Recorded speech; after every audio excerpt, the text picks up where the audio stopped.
Am mers pe sârmă de 1000 de ori și nici măcar nu am avut vreun antrenor, nici vreun ajutor.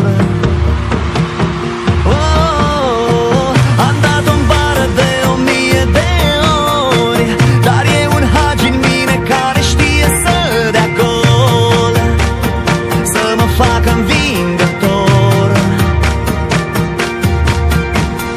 Viața trece în viteză, îi pun două puncte și o paranteză, și oricât mi-ar fi de greu, în picior de plai mă găsești mereu. Îmi cere inima să o mai spun o dată, asta e țara mea, jur că-i minunată. Cei care simt la fel să înceapă nebunia, din toată inima pentru România. Îmi cere inima să o mai spun o dată, asta e țara mea, jur că-i minunată. Cei care simt la fel să înceapă nebunia, din toată inima pentru România.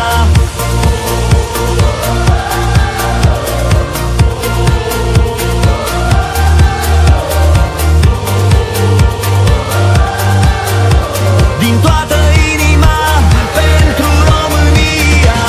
Aici rămân chiar dacă nu-i ușor, căci Vlaicu mi-a dat aripi ca să pot să zbor deasupra tuturor.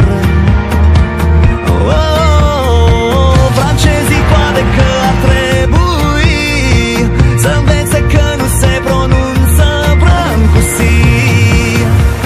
Regret, dar c'est la vie. Viața trece în viteză, îi pun două puncte și o paranteză, și oricât mi-ar fi de greu, pe un picior de plai mă găsești mereu. Îmi cere inima să o mai spun o dată,